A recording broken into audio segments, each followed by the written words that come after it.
Merry Christmas and Happy Holidays. Yes, I do know it's the holidays, but the news doesn't stop. So we have Claude Leopold delivering from the Leopard News Network, filling in on the news anchor desk to deliver us our daily dose of cope. So the first post is titled, "Well, they are munching on gay conservatives pretty hard." This was originally posted in the gay conservative subreddit, and he titled it "A Scary Merry Christmas." Let's dig into this post.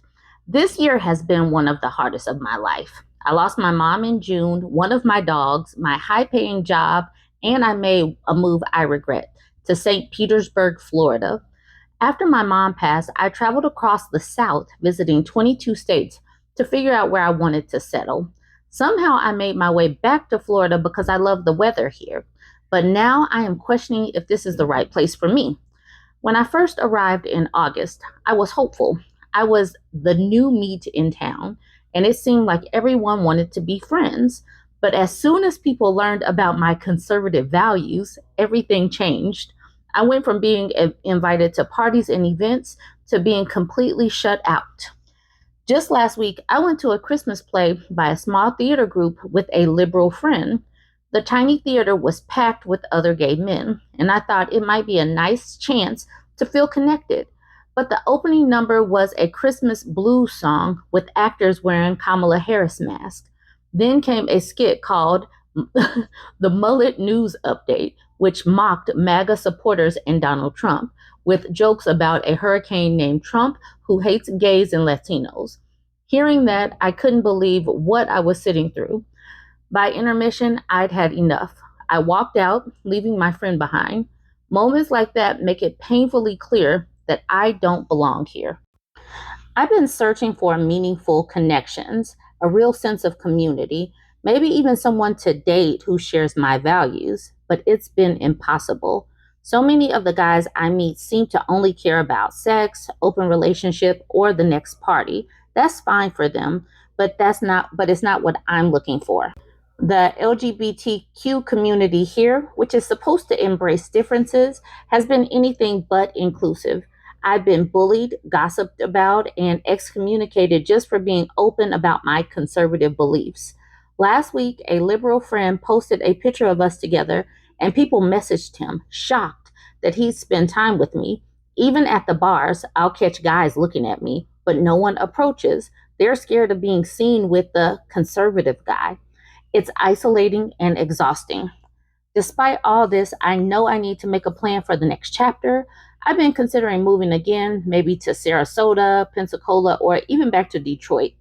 Detroit has family ties for me, and Sarasota and Pensacola feel like they might have the kind of community I'm looking for. This Christmas, I'm reflecting on how much I've been through and what I need moving forward: a safe place, real connections, and a community where I can be myself, conservative, gay, and proud to love this country. If you're reading this and feel the same way, know you're not alone. We need to build stronger support systems for conservative LGBTQ folks, especially in places where it feels we're outnumbered. Merry Christmas to all. I hope 2025 brings clarity, peace, and meaningful connections for all of us.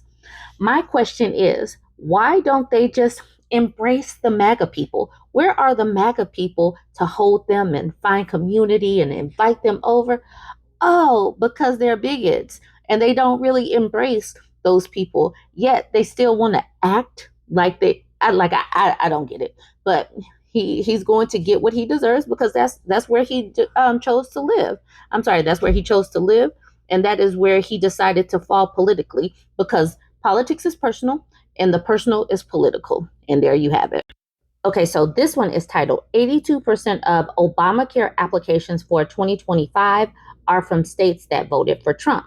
And keep in mind that Trump said that he wants to get rid of Obamacare slash the ACA because it is terrible.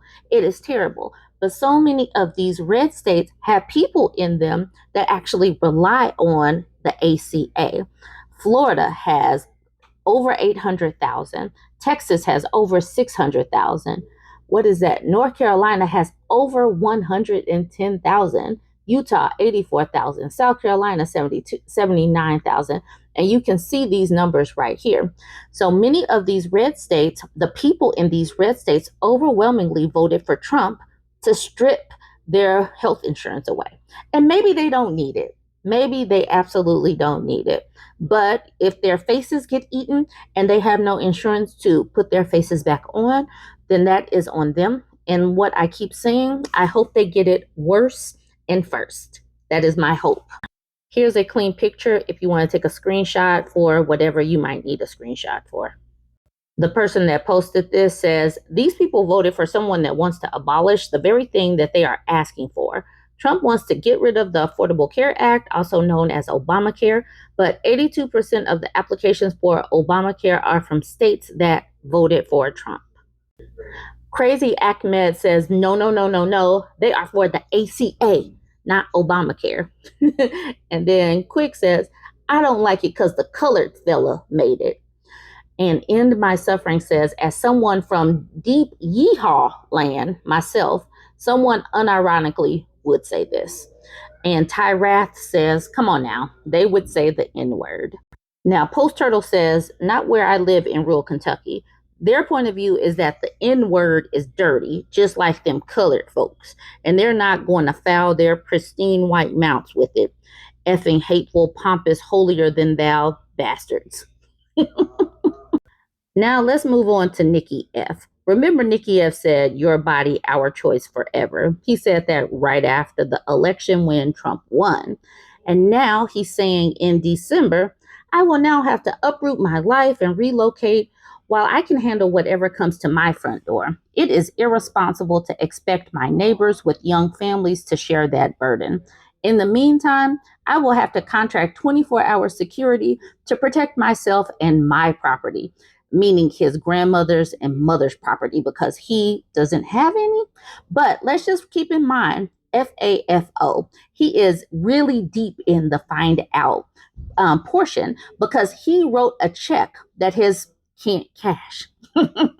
He is simply facing the consequences of everything he put out in the world, and he deserves it all. And this is another post about him saying, this clown uses his First Amendment right to make sexist remarks online and then unsuccessfully file a police report when someone practices their rights.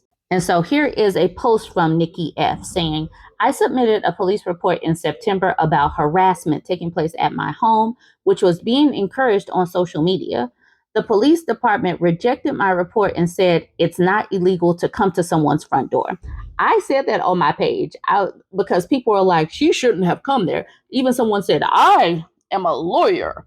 And I'm like, the woman knocked and there was no trespassing signs. You can knock on someone's door. Nikki F could have just not answered the door. So people, it is not illegal to knock on someone's door. I even asked the supposed lawyer, I said, what law does it break to knock on someone's door? And she never responded for some reason. I am no lawyer. I did not go to law school, but I know that you can knock on someone's door. The person would just have to not answer it. Anyways, this is the response from the Berwyn Police Department. We're sorry the following problem was found during review of your submitted report.